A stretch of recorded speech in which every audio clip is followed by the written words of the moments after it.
Suave hoje, né, pessoal? Segunda-feira, suave, não precisa ser estridente nem nada. Até porque o pessoal já vazou aí que tem que acordar. É o seguinte, ó. Segunda-feira, começando mais uma live do Terceiro Tempo. Hoje é dia 27 de maio, diretamente da redação do Terceiro Tempo, aqui na Avenida Paulista, comigo, com o João Antônio de Carvalho também, com a sua participação através dos comentários da nossa live, certo? Pergunta do dia é a seguinte para você, depois de mais uma rodada do Campeonato Brasileiro. Por que é que o São Paulo não consegue mais vencer clássicos?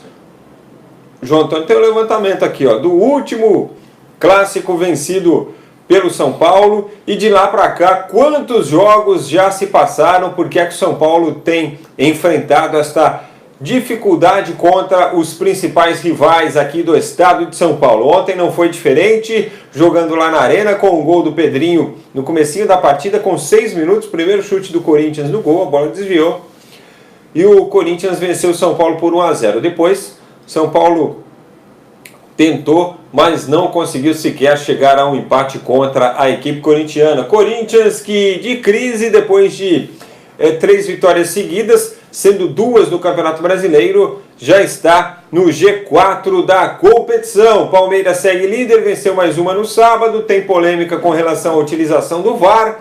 Botafogo pode pedir a anulação da partida. Ih, rapaz. Mas vai depender do andamento do campeonato. Vamos falar sobre tudo isso a partir de agora, aqui na nossa live. Você já vai respondendo a pergunta do dia, que de início eu repasso para o João Antônio de Carvalho. Tudo bem, João? Boa tarde. Grande abraço, Frank. Grande abraço a todos, né? São 11 jogos, 11 clássicos já. 11 jogos? A última vitória do São Paulo num clássico, por isso que a Portuguesa faz falta, né? Que sempre no meio aí tinha a Portuguesa, que era considerado um clássico, né? E a Portuguesa ganhava muito também, né? Mas era uma equipe que não tinha tanto poder aquisitivo, né? Então sempre tinha a luzinha aí para que os grandes pudessem quebrar esses jejuns, né? Agora não tem mais, é só Corinthians, São Paulo, Palmeiras e Santos, né? E a última vitória do São Paulo, veja só, Frank, o técnico ainda era o Aguirre. Diego Aguirre. De lá para cá já passaram 3 técnicos pelo São Paulo. Passou o Jardine, passou o Mancini e agora o Cuca. Quando foi a última vitória? Foi em julho. Em julho, 3-1, jogo no Campeonato Brasileiro, primeiro turno ainda. Aí contra o Corinthians. 3-1 contra o Corinthians. Ah, tá, que o Reinaldo jogou bem pra caramba. Isso, o Reinaldo fez gol, deu passe para outro. E aí de lá para cá são 11 jogos. Osmar Loz era o técnico do Corinthians. Olha aí. Desses 11, foram 5 contra o Corinthians, 4 contra o Palmeiras e 2 contra o Santos.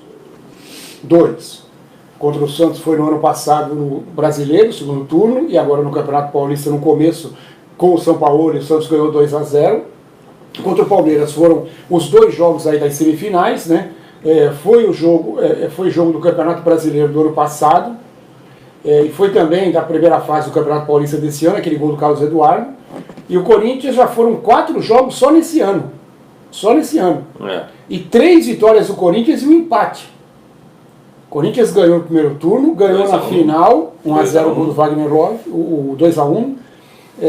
E depois o Corinthians... Ganhou ontem e empatou a primeira da decisão. E empatou a primeira, mas ganhou ontem. Então, dos 4 jogos desse ano contra o Corinthians, foram 3 derrotas. E o porquê?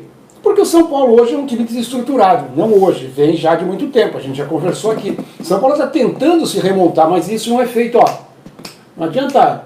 Ninguém tem varinha de condão, ninguém tem estalar de dedos para que o time volte a ser o que era há uns 10, 15 anos atrás. Então, essa seca do São Paulo não é só de clássico, é de título também.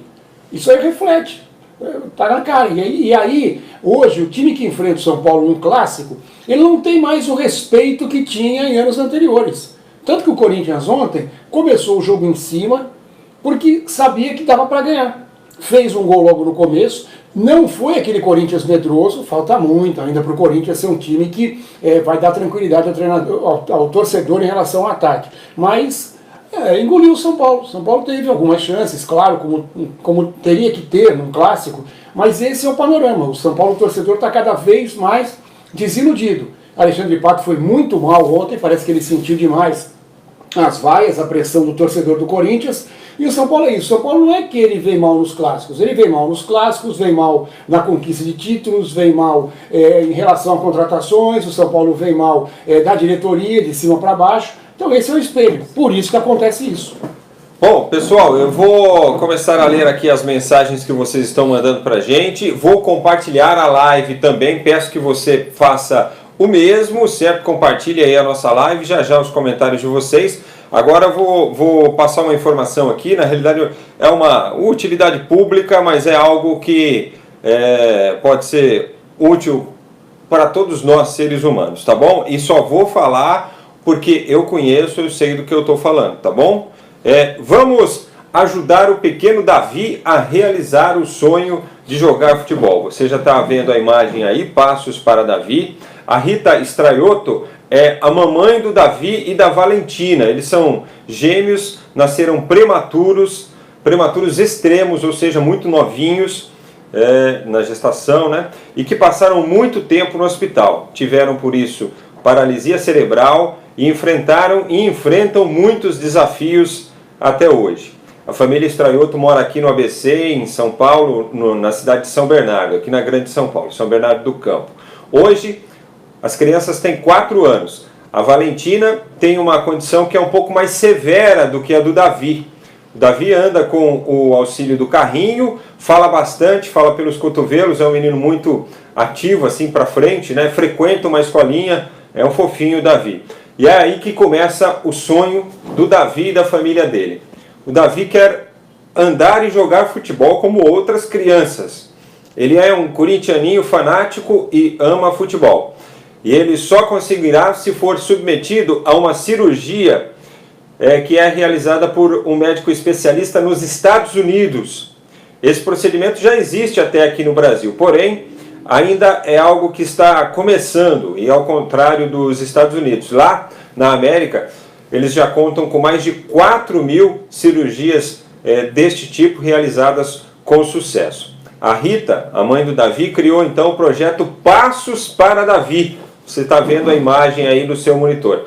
A fim de arrecadar fundos para que eles consigam bancar a cirurgia e o tratamento lá nos Estados Unidos. Fica em torno de $55 mil. Não é barato não, gente, infelizmente. Mas assim, a gente pode tentar ajudar o Davi a realizar esse procedimento que se chama risotomia dorsal seletiva. Se você tiver curiosidade, busque esse nome aí na internet, risotomia dorsal seletiva. E como é que a gente pode auxiliar? Divulgando o projeto nas redes sociais, assim como nós estamos fazendo aqui agora, fazendo a história do Davi chegar a mais gente. Isso pode ajudar não só o Davi, mas outras crianças que possam, porventura, também precisar do mesmo procedimento, porque isso vai fazer com o quê? Com que esse procedimento se torne cada dia mais popular aqui no Brasil e a tecnologia também se desenvolva aqui no Brasil, né? Para que isso possa ficar mais acessível às pessoas que necessitam. E claro, também contribuir para a campanha, os dados estão aí no monitor para você. Você pode saber detalhes do projeto para ajudar o Davi e entrar em contato também com a família do Davi nas redes sociais. O endereço do Instagram e do Facebook estão também aí no seu monitor. Tá bom, ó, vale a pena, gente. Vamos, sempre que é possível da gente divulgar, e quando é algo que a gente conhece, como é o caso agora, essa família é de São Bernardo, é uma família conhecida, então por isso que eu estou divulgando aqui, e sempre que a gente tem oportunidade, acho que a gente deve tentar divulgar e fazer minimamente o bem, aquilo que for possível para o nosso próximo, tá bom? Então obrigado a todos aí por assistirem, acompanharem o nosso recadinho também. Se todo mundo puder, vamos ajudar o Davi, tá bom? Vamos lá, pessoal. O Thiago Dantas está conosco. Jardel Santana, boa tarde. O problema do São Paulo sempre foi má administração. Contrata muito, mas sem qualidade. O Gil Lou, bom dia. Com o Everaldo vejo um Corinthians mais rápido. Vejo progressos no timão, hein? O Daniel Makwetskas, por que o jogo do São Paulo nem é mais clássico? Não, que isso, pô. O Eduardo Gomes, se o Botafogo conseguir cancelar o jogo, a diretoria palmeirense vai pensar seriamente em encerrar o empréstimo do Eric. Quero ver se a choradeira deles vai continuar, pois o Palmeiras teve um gol legítimo anulado e a maioria dos cartões que eles receberam foram por reclamações devido ao nervosismo do time carioca. Vamos abordar esse assunto também na sequência. O Thiago Dantas, Frank, parabéns pela iniciativa do Davi. Deixem o link da vaquinha aqui, se possível, para que possamos contribuir. Doem, pessoal, qualquer valor é bem-vindo. Ajudar o próximo é o melhor presente que podemos dar a nós mesmos. Faz um bem danado para a alma. João, o Gil citou aqui a chegada do Everaldo como um fator aí que vai melhorar ainda mais o Corinthians. O Everaldo, olha, eu acho que o Everaldo é uma reposição, viu, João? Primeiro que assim, o Romero já vai embora. Mas tudo bem, não foi utilizado e tal. Mas eu acho que o Pedrinho vai sair do Corinthians na janela de transferências. É só um feeling aqui. Eu acho que o Pedrinho vai ser negociado nessa janela e o Everaldo já entraria aí até com uma reposição, né? Apesar do discurso do Carille, né, de utilização dele, alterando também até o posicionamento do Cleison. Mas você vê, Frank, uma contratação dessas, e não é nenhum supra-sumo, não é nenhum jogador que vai chegar e vai mudar tudo no Corinthians, mas é um bom jogador. Teve uma bela passagem pelo Fluminense e ajudou demais o Fluminense. Um jogador rápido, um jogador que sabe finalizar. Ele fez um bom ataque no Fluminense com o Luciano, que é jogador do Corinthians, por coincidência, né? E também com o Yuri Gonzalez. O que acontece que eu vejo nisso a possibilidade do treinador de poder mudar a cara do time durante as partidas, ou até de um jogo para outro. O Carille não vinha tendo essa possibilidade. Ele tem jogadores que são limitados em suas funções. Talvez o mais eclético seja o Wagner Love, que ele mesmo fala que pode jogar em várias funções, como 9, como atrás do 9, como jogador de ponta, né? Mas de resto não. Então, vamos dizer que não sai o Pedrinho. Ele pode começar com o Pedrinho e com o Cleison e com o armador, no caso o Sornoso ou o Wagner, aí de repente precisa de mais intensidade. Ele coloca esse Everaldo numa ponta, tira o Sornoso, tira um volante, recua o Sornoso e coloca o Pedrinho no meio para melhorar a qualidade do jogo do Corinthians. Pode inverter, como o Palmeiras faz muito, o Cleison para um lado, o Everaldo para o outro quando ele estiver em campo. Então o Carille ganha opções. Se o Pedrinho sair, é reposição. Se não sair, melhor ainda. O Carille vai ter uma opção a mais de ataque para poder montar o Corinthians. Eu acho que a contratação é boa, o Corinthians está acertando. O Corinthians acertou mais do que errou em relação a contratações esse ano, ao contrário do São Paulo. O jogo, o resultado foi justo, 1-0 para o Corinthians? Justo, o Corinthians fez 1-0, foi para cima, o São Paulo não conseguia sair da marcação, e é engraçado que os próprios jogadores do Corinthians sentem isso. Eu vi uma entrevista do jogador do Corinthians falando que o Corinthians achou o jeito de jogar contra o São Paulo e o São Paulo não consegue achar o jeito do Corinthians. Não sei que jogador é que deu essa entrevista, agora me falhou a memória, mas o Corinthians foi superior. O São Paulo, pato muito apagado, é difícil, que a gente falava, colocar pressão, colocar responsabilidade em cima de muito garoto é complicado. Então o Antony, o Elinho, o próprio Toró, que estava suspenso, não jogou, sabe, são jovens.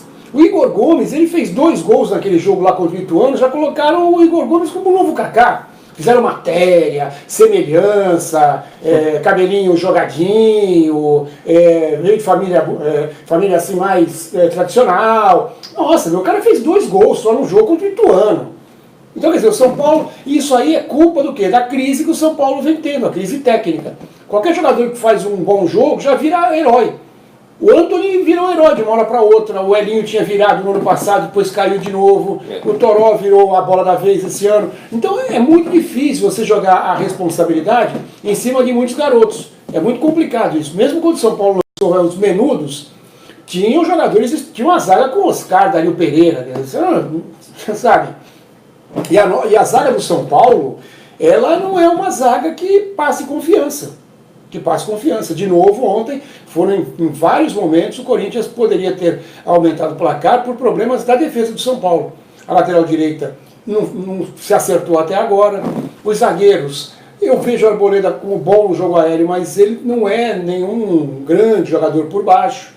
Bruno Alves, o Anderson quando joga. Então São Paulo, o Valls entrou, mas também, se ele tivesse entrado e tivesse dado conta, tipo, ele não saía do time, ele tinha ficado. E o técnico, o Cuca, ele voltou com a zaga que tem feito mais jogos, o Bruno e o Arboleda. Então, o Corinthians ganhou com justiça, poderia até ter feito mais, mas a grande atuação do Fagner de novo, está jogando muito o Fagner, tanto na marcação como no apoio. Então o Corinthians ganhou bem e o São Paulo vai ter que repensar. Não sei, não vejo uma situação tão tranquila para o São Paulo nesse momento no Campeonato Brasileiro.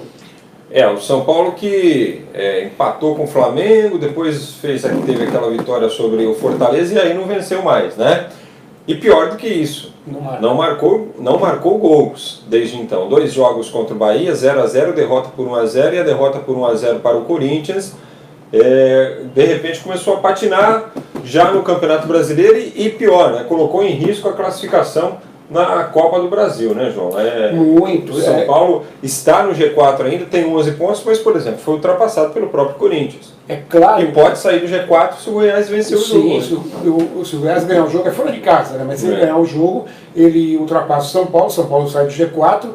E é uma situação complicada, porque eu não sei não, jogar na Bahia, viu o Bahia ontem no Fluminense, que está jogando muita bola, Bahia fez 3 gols, ganhou de 3-2, sabe, um jogo aberto, um jogo franco, Bahia tem um bom time, é muito bem dirigido pelo Roger, e se o São Paulo aqui não conseguiu se impor, imagina na Fonte Nova lotada.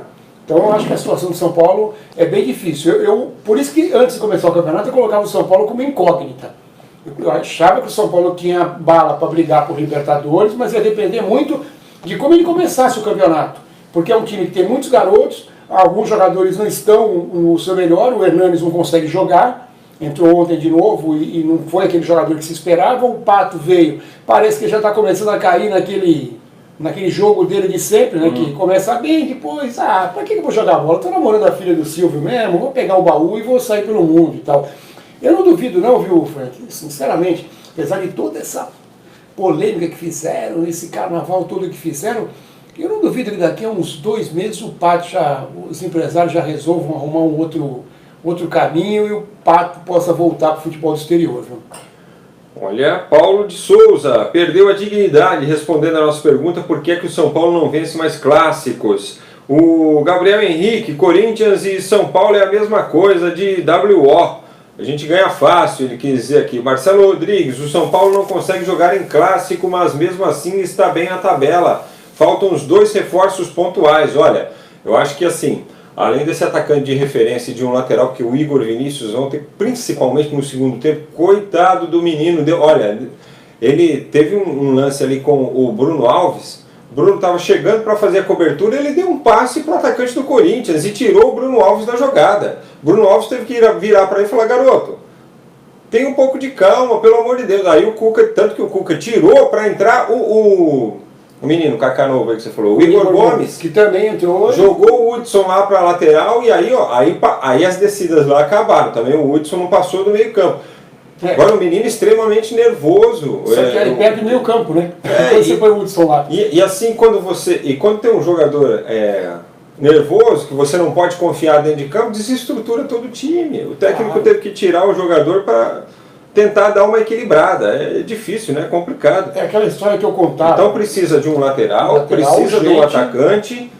E ontem acho que ficou claro, precisa de um armador mais qualificado também, porque o São Paulo não construiu nada de jogada. E eu acho que precisa de mais um zagueiro. Ele entrou com o Vitor Bueno, né? No time. Nossa, o Vitor Bueno também é apagadíssimo. Não disse que veio. É aquela história que eu contava, que eu já contei, eu acho, do Chicão, quando o Chicão estava na Vila Belmiro, aquela imprensa batia papo com o pessoal, né, com os jogadores, né? E o Chicão falava do Valdir Pérez, falecido, saudoso Valdir Pérez. Ele falava que o Valdir Pérez, quando a zaga do São Paulo, o volante que era ele, olhava para trás, viu o Valdir Pérez carrancudo, olhando para um lado, olhando para o outro, prestando atenção, eles falavam assim: hoje o Valdir Pérez nada vai passar por ele. Porque eles conheciam, né? Então, é o que você falou do Igor. Aí eles olhavam para trás, quando eles olhavam e viam o Valdir Pérez sorrindo, meio inquieto, assim, eles falavam assim: hoje já vem falha. Porque o cara conhece. Então, quer dizer, quando você tem um cara que você não sabe que naquele momento, naquele dia você não pode confiar, você já tem uma preocupação dobrada. O Jorge Nascimento: João, tem coisas que só acontecem com o fogão e a sua portuguesa. Patrícia Dente, quero ver meu time campeão, fora Leco. Voltou a revolta dos torcedores com a diretoria, hein? O Paulo de Souza está respondendo aqui para o William, parabéns, continue assim. Parabéns ao VAR, que ontem desfez uma baita injustiça, que seria a expulsão do Hernanes, ele não fez nada no lance, né? Diz aqui o Thiago Dantas. Jogador que deu a entrevista que você citou foi o Wagner Love. Ele foi, ele disse que o Corinthians aprendeu a decifrar o São Paulo. Olha que interessante, né? Exatamente. O Thiago. Eu li essa entrevista no UOL, só que eu não estava lembrando do jogador, mas ele falou exatamente isso. O Corinthians aprendeu a decifrar o São Paulo, então sabe jogar contra o São Paulo e, no reverso, o São Paulo não consegue jogar contra o Corinthians. Ele também falou isso, o São Paulo não consegue achar o nosso jogo. E aí fica muito mais fácil, né? Patrícia Dente, vê se contrata jogador de verdade, não esses meia boca que quando precisa aparecer pipoca. Ih, tá brava ela, hein? Precisamos de jogador de vontade, com raça, que tem amor pela camisa e não pelo dinheiro. É do Dente. O Jorge Nascimento, tá falando aqui com o Thiagão. Fala, Thiagão, tá animado, hein? Jogar contra o mais querido do Brasil no dia 4, quer saber se Corinthians e Flamengo aqui, a volta da Copa do Brasil. O Adolfo Curcio Neto manda um vai Corinthians aqui também conosco. Olha só, vamos aquele ping-pong para os demais jogos, começando, é claro, com o jogo do Palmeiras contra o Botafogo, o jogo que foi no sábado, 1-0 para o Palmeiras, gol de pênalti convertido pelo Gustavo Gomes, com a polêmica do VAR, anotando o pênalti, e o Botafogo reclamando que o VAR teria sido consultado depois do reinício da partida, o que pelas normas do VAR seria proibido, né? Não seria correto. Por isso, Botafogo estuda pedir a anulação da partida, João. Bom, aliás, o Botafogo colocou um tweet lá dizendo que vai pedir a anulação da partida. Primeiro eu vou começar pelos outros momentos do jogo. Primeiro que quem mandou uma mensagem falando do gol anulado está absolutamente certo. Para mim o gol do Daverson foi absolutamente normal. Houve o cruzamento, ele estava bem atrás da linha da bola e fez o gol. Foi anulado, mas como foi aos 47 não, ele deu 8 minutos de acréscimo devido ao problema dos 6 minutos que ele ficou observando lá o VAR para ver se tinha sido pênalti ou não em cima do Daverson. Primeiro detalhe, o gol do Daverson foi legal e aí o VAR pipocou, porque tinha que ter um lance claro de gol, que é uma dúvida de impedimento, tinha que ter parado. Não parou porque já tinha sido um baita problema lá atrás, e aí eles resolveram não parar o jogo. Então, isso que eu falo, o problema a gente tem que ter um critério. Não é porque lá na frente você deu um pênalti para um time e aí todo mundo reclamou, chiou, que você não vai voltar atrás de um lance em que o gol foi legal. E parece que aí todo mundo ficou, não, tá acabando o jogo, já vai ganhar mesmo, deixa pra lá e tal. É bem assim, e não pode.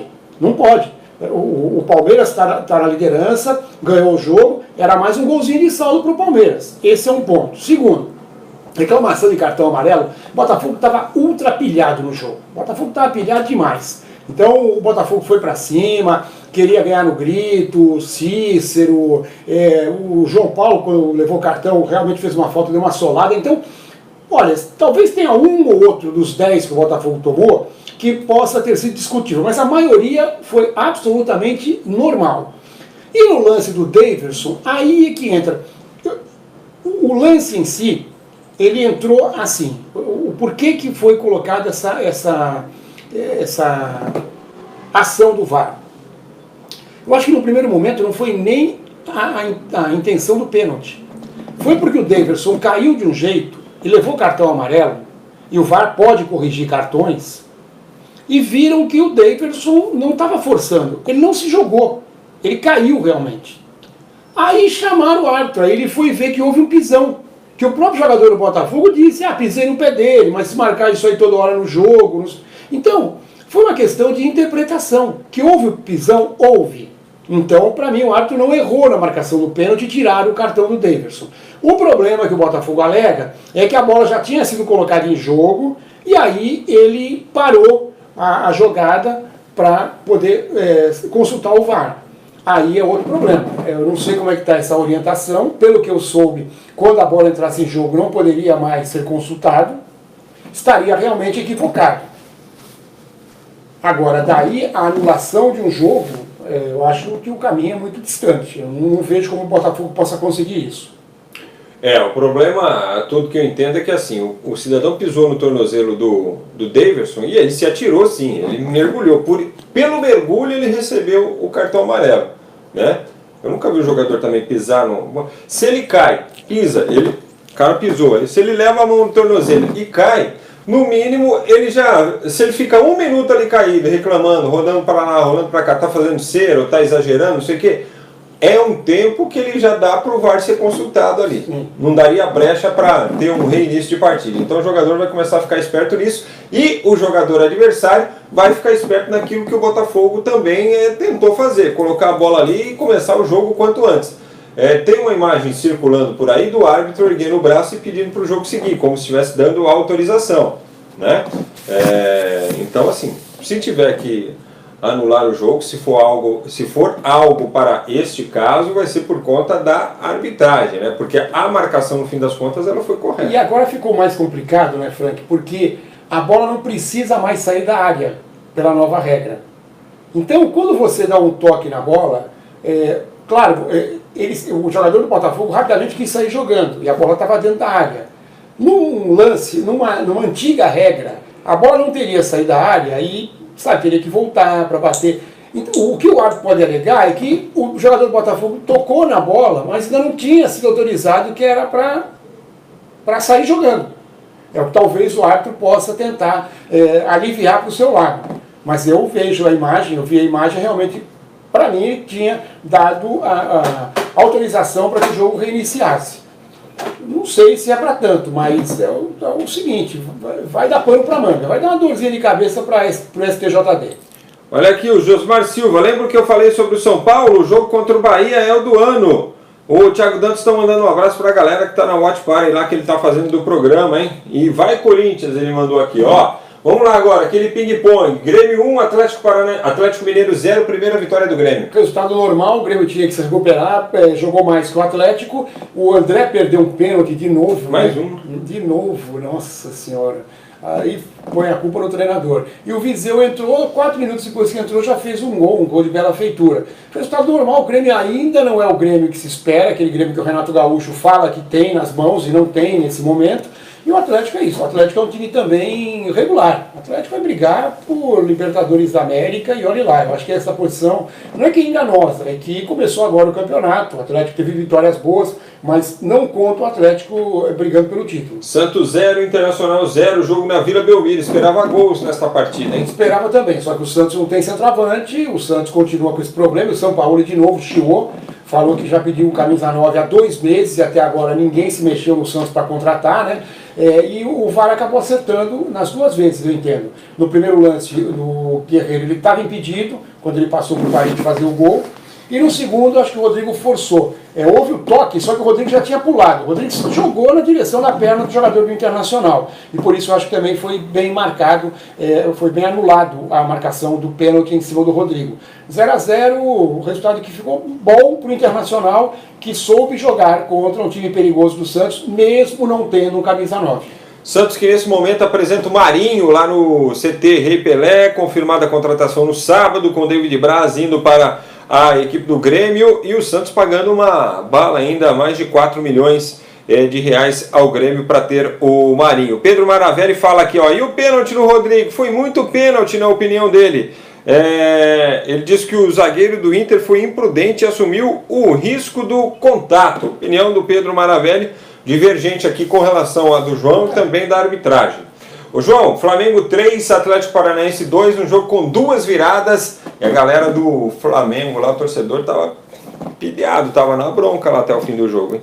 Mas o Frank, é aquilo que a gente vem falando faz tempo, se o Flamengo não reforçar a defesa, não adianta ter aí, não adianta a Ferrari do Jorge ter volante de ouro, ter suspensão de diamante, se as 4 rodas lá de trás não funcionarem. Rodrigo Caio é bom jogador, fez um gol de cabeça, salvou o Flamengo, mas os demais companheiros, sabe, o René apoia bem, deu um passe pro gol, mas é um jogador que falha lá atrás. O Flamengo não tem uma defesa forte. E aí, até o time reserva do Atlético Paranaense quase fez a festa em cima do Flamengo dentro do Maracanã. Eu acho que o Abel ele tem aí uma data de validade. O Abel, eu acho que o Flamengo passa pelo Corinthians, mas o Campeonato Brasileiro, eu acho que a próxima, se o Flamengo perder mais um jogo até a Copa América, acho que o Abel não se segura não, a pressão está muito grande. Cruzeiro 1, Chapecoense 2, Cruzeiro também, ó, ladeira abaixo, hein? É o primeiro acima da zona do rebaixamento. Ladeira abaixo, o que é pior, né? 3 derrotas seguidas. Não, o que é pior, com denúncia de problema de jogadores, madeireira envolvida, jogador que mal chegou já tem uma parte do passe sendo negociada para empresário, o que não pode hoje por regulamentação da FIFA. Uma criança, né? Então o Cruzeiro tem que, primeiro tem que acertar as coisas fora de campo, né? Mas dentro de campo a coisa não vai bem também. E o Mano, ontem ele fugiu.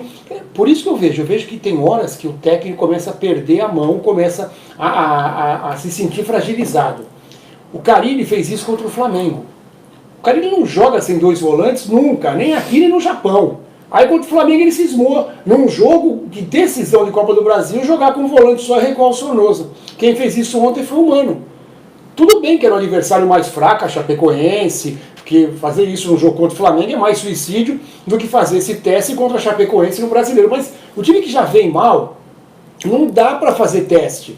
Aí ele colocou só um volante e colocou o Robinho de segundo volante, colocou o time à frente com o Rodriguinho, com o Marquinhos Gabriel, com o Thiago Neves, que foi o melhor do Cruzeiro, com o Fred na frente, mas deixou a defesa aberta, deixou a defesa exposta. E para ver como existe a lei de Murphy no futebol, quando a coisa está complicada, o Fábio falhou nos 2 gols do Cruzeiro, da Chapecoense. O Fábio, que vem salvando o time já há muito tempo, no primeiro ele bateu o roupa, jogou no pé do atacante, do Rildo, e no segundo era uma cabeçada absolutamente defensável. Ele foi mal na bola, a bola bateu um pouquinho antes dele e passou pela mão do Fábio. Então, quando a fase não está boa, o Cruzeiro tem que consertar, viu? Porque em domingo tem jogo complicado que é contra o São Paulo, né?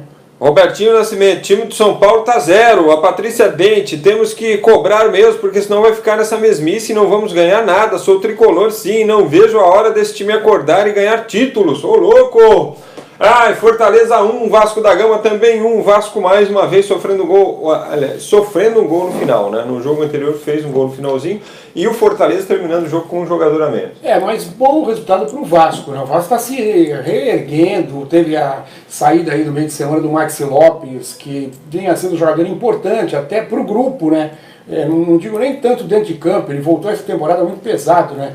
Apesar da habilidade, mas ele vinha sendo um jogador importante para o grupo, ele esteve junto com os jogadores na maior parte das decisões que foram tomadas, né? Mas o Luxemburgo achou, e o Luxemburgo tem isso, né? Ele acha que o jogador não vai render mais, mesmo sendo ídolo, ele pede para tirar o jogador, e foi o que aconteceu com o Max. O Vasco fez 1 a 0 com o Pikachu, e no finalzinho o Fortaleza com o Romarinho fez o gol, o Fortaleza jogou aí uns 7 minutos com 1 a menos, mas foi pressão.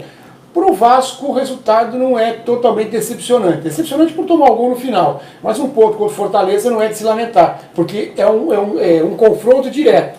Eu não acho que o Fortaleza vai ficar arriscado tanto ao rebaixamento, mas é um time que vai ficar no meio da tabela para baixo. Então o Vasco ganhou 1 ponto em Fortaleza. Resta saber se ele vai fazer a lição de casa no retorno e ganhar 3 pontos do Fortaleza. Então se ele fizer isso, se ele fizer a lição de casa, esse empate foi bom para ele. Porque ele soma 4 e o adversário deixa de somar 3 mais 2 aqui, 5, né? João, Bahia 3, Fluminense 2, time do Roger Machado engrenando, e o do Fernando Diniz naquela oscilação ganha uma, perde outra. Belo gol do Arthur o primeiro, e o Gilberto fez 2. Eu só não entendi no Fluminense porque que o Rodolfo começou no banco e o Agenor começou jogando no gol. Porque o Rodolfo é que vinha jogando nas últimas partidas, contra o Santos, inclusive, fez uma bela apresentação, né? E coitado do Agenor, né? Tem dia que de dia à noite, né? O Agenor errou no segundo gol, foi sair jogando, acabou pisando na bola, o Gilberto fez o gol, e aí no pênalti ele saiu quase na pequena área. Aí o VAR mandou voltar, acertado, né? É um lance de gol, né? Então por isso que o VAR acabou entrando em ação. Foi dado o cartão amarelo para ele por ele ter se antecipado, era o segundo, ele acabou sendo expulso, e aí entrou o Rodolfo, que também não segurou o pênalti do Gilberto. Fluminense irregular, mas pegou um time muito bom. Eu vejo o Bahia com um time forte, um time que está aí na 8ª colocação do campeonato, né? E subindo. E o Roger está montando bem esse time do Bahia. Provou isso contra o São Paulo nos 2 jogos, e ontem contra o Fluminense também. Bom, um abraço também para o Natal Alves Barreto.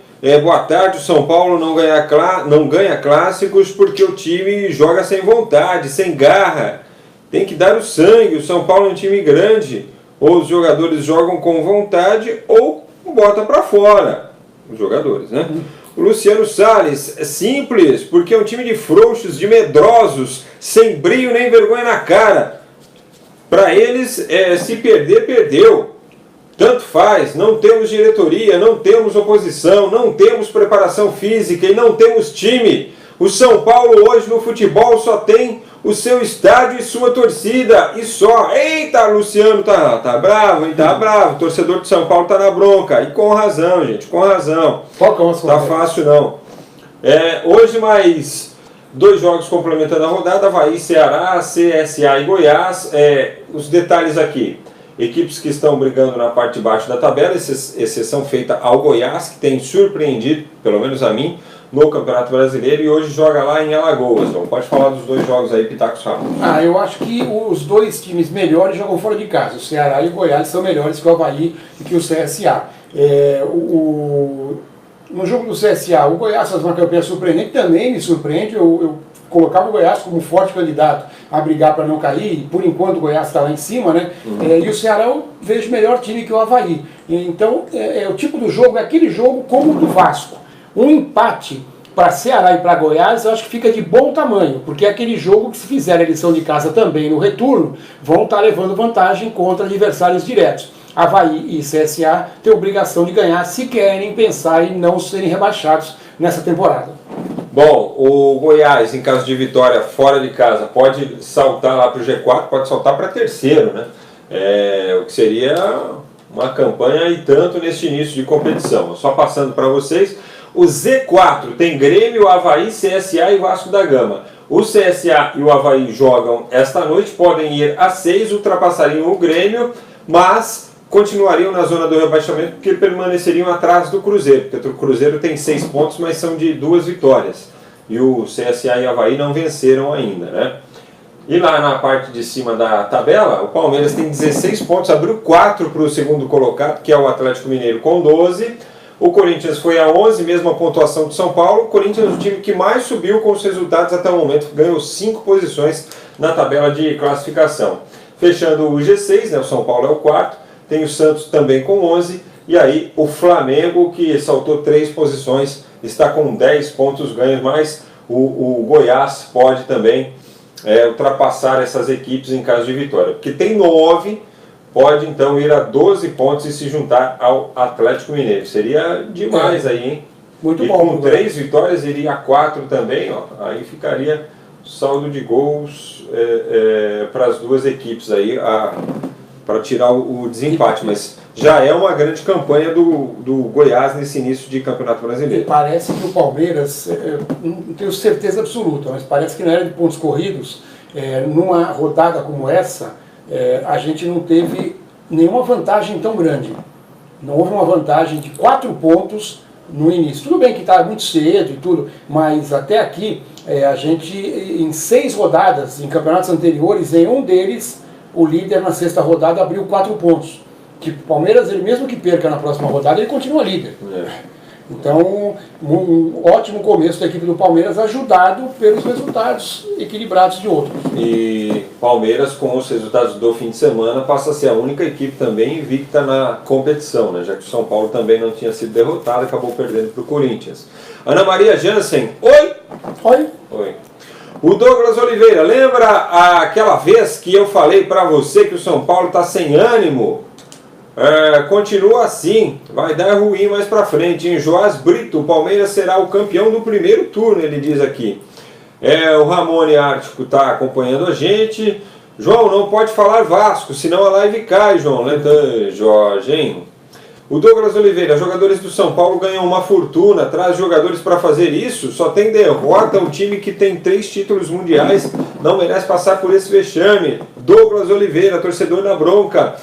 João, destaques olímpicos? Bom, basquetebol, A gente teve no final de semana, na NBB, mais uma vitória do Franca, 77-71 contra o Flamengo. O Franca virou a série 2-1 e agora o próximo jogo será sábado no Maracanãzinho. O Flamengo tem que ganhar para forçar o quinto, que também seria no Rio de Janeiro. Já pela Liga Ouro, a gente teve no final de semana o São Paulo perdendo lá em João Pessoa para a Unifacisa, 7-1 a 6-6. O próximo jogo será amanhã, de novo em João Pessoa, e se o Unifacisa ganhar, vai conquistar um título inédito para o esporte da Paraíba. Pela primeira vez, uma equipe de esportes olímpicos da Paraíba vai ganhar uma competição nacional como esta Liga Ouro, que dá vaga para a NBB, se bem que a gente pode ter novidades na NBB. Pode ser que São Paulo, o segundo colocado, mesmo sendo São Paulo, o Unifacisa possa ganhar vaga. O Joinville, que foi o último colocado, não vai ser mais rebaixado, parece que vão aumentar o número de clubes, então tem algumas coisas, algumas novidades que podem pintar a partir do ano que vem. Na canoagem velocidade, na etapa da Copa do Mundo em Poznan, na Polônia, mais um ouro para o nosso Isaquias Queiroz. Só que foi no C1 500, uma prova que não é olímpica. O Erlon Silva foi o sexto colocado na mesma prova. No skate, a Street League, lá em Londres, teve uma competição que foi a primeira etapa já a dar pontos para Tóquio 2020, para o ranking em Tóquio em 2020. E o Brasil começou muito bem no skate. A Pamela Rosa ganhou a sua competição, deixando em quarto lugar a Letícia Buffoni. Então, duas brasileiras entre as 4 melhores. E o Kevin Hofer, no masculino, ficou também com a 4ª colocação. No tênis de mesa, só mais 2 destaques rápidos, o Calderano ganhou mesmo o título alemão, título da Bundesliga. Com a sua equipe, a equipe do Hohenhausen. A equipe venceu o Saarbrücken por 3-0 e o Calderano fazendo história, o primeiro brasileiro a ganhar a Bundesliga, uma das principais competições de tênis de mesa na Europa. E no vôlei de praia, etapa de Xinjiang, na China, valendo pontos também para o ranking que vai decidir os participantes dos Jogos Olímpicos de 2020. O Brasil foi muito bem. No masculino, o Bruno Schmidt e o Evandro ficaram com prata, perderam para o Moll e o Sorun da Noruega, que são hoje líderes do ranking, é a dupla a ser batida, né? E o André e o Jorge foram bronze. E no feminino, 2 duplas brasileiras brigaram pelo bronze e levou a melhor a dupla Ana Patrícia e Rebeca contra a Ágata e também a Duda. Segunda-feira a gente tem mais destaques, né? Porque muita coisa acontece no final de semana. Boa, João. Um abraço para Patrícia Dente. O Jorge Nascimento quer saber aqui se os empresários compraram o time do CSA. Não compraram não, tá?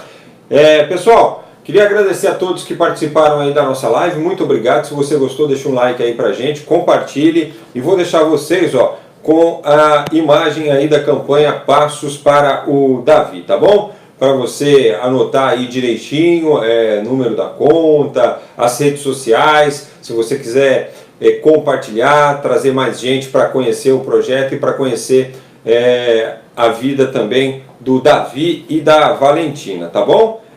Cadê? Opa, peraí. Deu ruim aqui. Vamos pôr aqui a imagem do Davizinho para vocês aí, Aí, agora sim, tá bom? Tá. O Davi, aí tem os números, tem tudo aí direitinho para vocês saberem um pouquinho mais, tá bom? E lá no terceirotempo.com.br tem também a nota a respeito do Passos para Davi, essa campanha que a gente está abraçando também aqui para ajudar o Davizinho, tá bom? E a família dele. Obrigado a todos pela solidariedade. Valeu, pessoal! Até amanhã. Grande semana, hein? Valeu, Frank.